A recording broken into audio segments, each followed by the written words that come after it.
Ok, então vamos dar início aqui na gravação da nossa sexta aula, ok? E o que nós vamos ver na aula de hoje? Hoje, nós já vimos até agora alguns métodos de ordenação, tá? E Segundo o aí, Facebook. é o Google achando que eu tô falando com ele. Nós já vimos alguns métodos de ordenação e hoje a gente vai ver mais um método que eu acho que é um método muito interessante. Depois que a gente vê o método de ordenação, a gente vai ver o assunto de complexidade, com a definição formal de complexidade e tudo mais. E aí, mas a gente vai ver isso a partir da próxima aula. Na aula de hoje, a gente vai ver um método adicional. É um método que a gente já usou para comparação.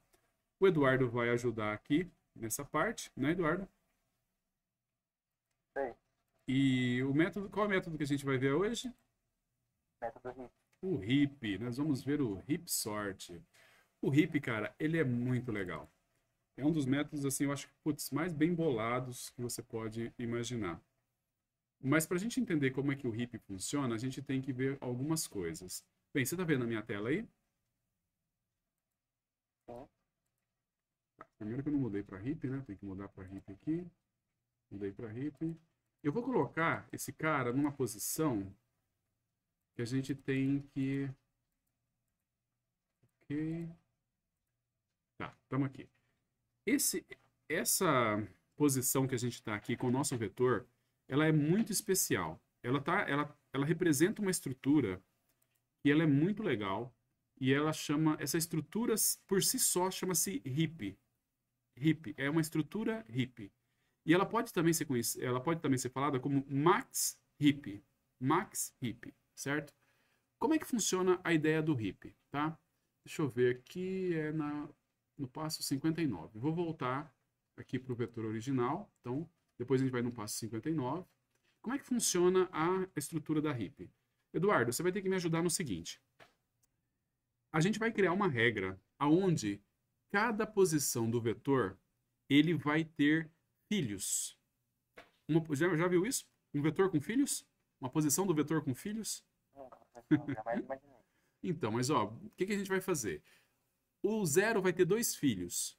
O um vai ter dois filhos. O 2 vai ter dois filhos. E assim por diante, tá?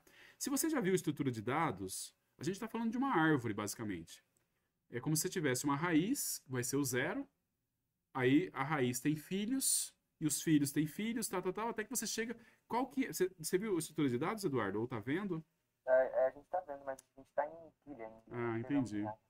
Árvore em particular, aqui a gente não vai ver tudo de árvore, não, então vocês vão ver o restante lá em estrutura de dados mesmo. Mas a árvore ela tem uma característica especial que é você tem uma raiz que não tem nenhum antecessor, e depois você tem filhos dos nós.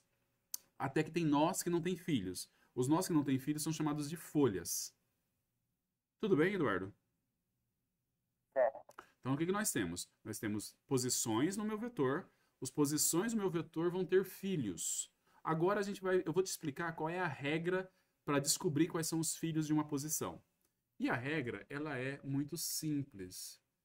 Eu vou pegar aqui, eu vou colocar aqui no Docs aqui. A regra, ela é muito simples, tá? Tá? Ela vai fazer o seguinte: imagine que eu quero saber qual que é o filho do A da posição I. O A é o nosso vetor. Ele tem dois filhos.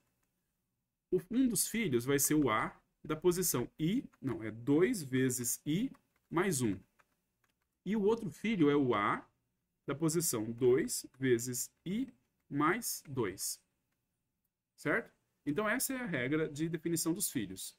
Eu pego o I, que é a posição, e o 2i mais 1 dá um filho, 2i mais 2 vai dar o outro filho.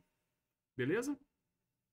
Certo. Anota em algum lugar isso daqui, ou na mesa, ou anote na sua cabeça, mas você vai ter que precisar fazer essas contas aí. Beleza? Pronto? Pronto. Então vamos lá.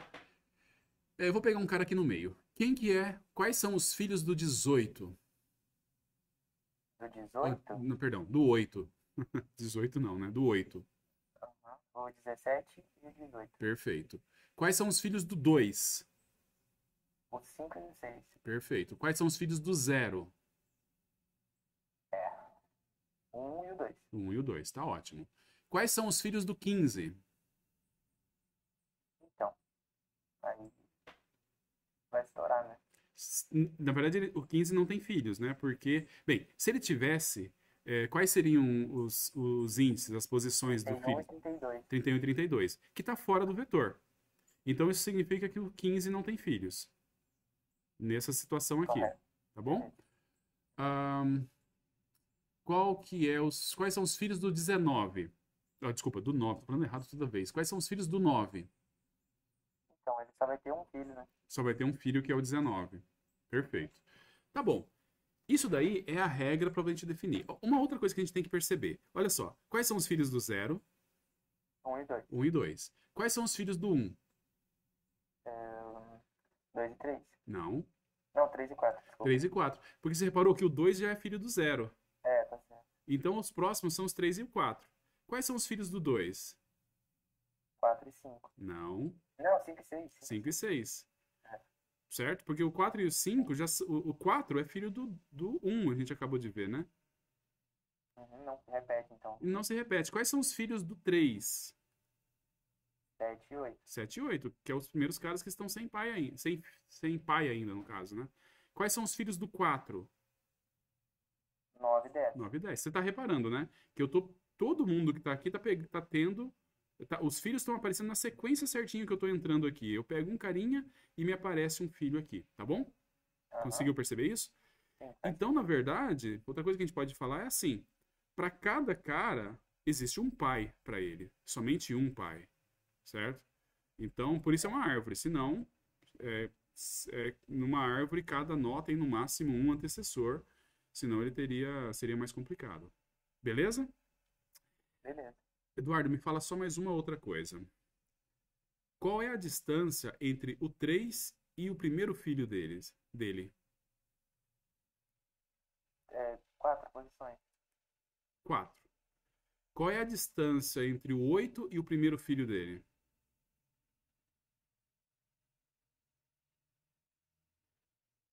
9 posições. Então, vamos lá, imagina um número genérico. Qual é a distância entre o i e o primeiro filho dele? 2 i mais 1. Não, I mais 1. i mais 1. Mais 1. Essa é a distância, certo? Você percebeu então que qual é a distância do 0 até o primeiro filho dele? É 1.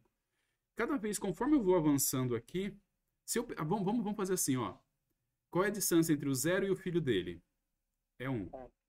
Qual é a distância entre o 1 e o filho dele? E o Dois. menor do filho dele? 2, que é o 3 aqui. Qual é a distância entre o 3 e o menor do filho dele? 4. 4. Qual é a distância entre o 7 aqui e o menor dos filhos dele? 8. 8. Qual vai ser a distância entre o 15 e o menor dos filhos dele? O 15 não tem filho. Mas qual seria? Ah, 16. 16. Qual você acha que vai ser a distância? E aí vai ser o cara 31. Qual que você acha que vai ser a distância entre o cara 31 e o menor dos filhos dele? Vai ser 32. E depois, qual vai ser a próxima distância? O valor mais 1. Que vai ser, como é que eu chego nesse número? É uma potência de 2, né? Sim. Eu peguei 1, 2, 4, 8, 16. A potência de 2, a gente já sabe o que isso vai dar pra gente, né? Log. Vai dar um log. Porque cada vez eu dou um passo aqui, o dobro do passo. Quantos passos eu consigo dar até chegar num cara que não tem filhos? Log de n, tá? Bem, muita conversinha, muita conversinha. Agora, isso daí define a estrutura. Isso aí vai ser importante pra gente lá. Outra coisa que também que você pode perceber é que a maneira de você descobrir qual é o filho, qual que é o pai, eu não preciso guardar isso em lugar nenhum. Eu sabendo a posição do número, eu faço uma conta e descubro a posição do filho. Então eu não guardo isso em nenhum lugar. É uma conta que eu faço toda vez que eu preciso fazer, sem ter que guardar essa informação. Eu sei, eu tô no cara da posição 6. Eu quero o filho dele? Beleza. Então 6 vezes 2 mais 1, 13. Tá bom, já achei o filho dele, tá? Eu não preciso guardar isso em nenhuma informação, eu já tenho isso, tá bom? Alguma dúvida? Não, tá certo. E se você tem o filho também, você consegue achar o pai. Consigo achar o pai, tranquilo, é bem simples. Aliás, se você quiser fazer, a gente não usa essa operação, mas é interessante. Qual é a operação para a gente descobrir qual que é o pai de um carinha? É o índice do filho menos 1 sobre 2. Exatamente. E funciona para os dois filhos, né? Pega, por Então, exemplo, o 8. Qual que é o 7? Qual que é o pai do 7? na verdade, a gente precisa saber se ele é o primeiro ou se ele é o segundo filho, né? Não faz diferença. Quem que é o pai do 7? O que você falou funciona toda vez. Quem que é o pai do 7? Faz a conta que você falou. 3. 3. Quem que é o pai do 8? Faz a conta que você falou. Então, mas aí vai dar com vírgula, né? E daí? Ah, é verdade. Não E- faz diferença, é um int, né? É um int. Faço divisão inteira, o que que dá? 3. 3. Tá. Você falou que o pai do 7 é o 3 e o pai do 8 é o 3, certo? Vamos pegar. Pega o 3. Quais são os filhos do 3? 7, 8. Faça a conta, para ter certeza. 3 vezes 2, 6, mais 1, 7. 3 vezes 2, 6, mais 2, 8. Perfeito. Então funciona. Então é isso. I menos 1 dividido por 2 funciona. Divisão inteira sempre, tá? Ok, nós vamos introduzir agora mais um conceito. Professor, tem uma dúvida Diga, aqui. O Bruno diga. falou que não entendeu o rolê das potências. Rolê das potências. Cara, funciona assim, Bruno. Tenta descobrir qual que é a distância entre os filhos sucessivos de um número. Então você pega a distância entre o 0 e o primeiro filho dele é 1. Aí eu vou para esse filho. A distância desse cara e o primeiro filho dele é 2. Aí eu vou para esse filho. A distância desse cara e o primeiro filho dele é 4. Aí eu vou para esse filho. A distância desse filho e o primeiro filho dele é 8. Aí eu vou para esse filho. A distância desse cara e o primeiro filho dele vai ser 16. Já até saiu aqui do vetor. E aí eu vou para esse filho. A distância dele e o primeiro filho dele é 32. Então, a distância entre o pai e os seus filhos, ela dobra de tamanho a cada passo que eu dou. Certo? É isso daí que vai ser a potência de 2. Ela dobra de tamanho. Ok? Então, se eu dei 5 passos, ele vai estar. A distância que eu vou estar aqui do zero, se eu dei 5 passos, vai ser 2 elevado a 5. Se eu dei 10 passos, é 2 elevado a 10, que é um número bem razoável já. Tudo bem? Entendido? Tranquilo? Entendi. Vamos lá.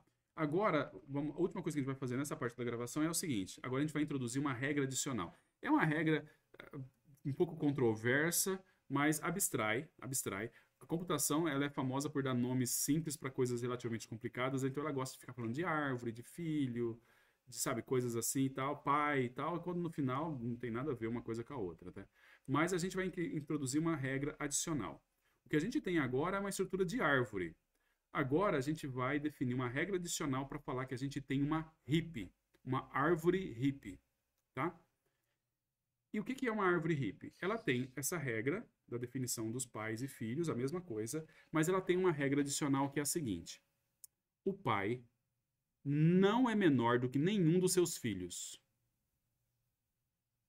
Tá bom? O pai não é menor do que nenhum dos seus filhos. Obviamente, você vai olhar para essa estrutura aqui e você tem que responder para mim. E ser hippie é isso. Você vai olhar e vai ver. Olha a hippie inteira, olha todo mundo e confere. Olha todo mundo e confere. A regra é respeitada por todo mundo? Sim, então é uma hippie. Ela não é respeitada por um par, por uma situação em algum ponto lá, ela deixa de ser hippie. Obviamente, isso aqui não é uma hippie, certo? Por quê? Porque o cara da posição 0 deveria ser maior. Ele não pode ser menor, é diferente. Não é que ele deve ser maior. Ele não pode ser menor do que os filhos dele. E os filhos dele é o 1 e o 2. E ele é menor. Então, na hora você já fala, pá, esse cara, essa estrutura aqui não é uma hippie. Tá? Porque esse cara aqui não é menor. Então, beleza. A gente sabe a regra de hippie. Se a gente quisesse fazer um programinha para conferir se era hippie, a gente faria isso. Pegaria cada um, olharia os filhos e compararia o pai com os filhos. O pai não pode ser menor do que nenhum dos filhos. Pode ser igual. Ele pode ser igual aos filhos, mas não pode ser menor, tá bom? Bem, a última pergunta é: Eduardo, fica óbvio que esse cara aqui não é uma hippie, certo? Certo? Certo. Tá. Então, beleza, vou parar a gravação.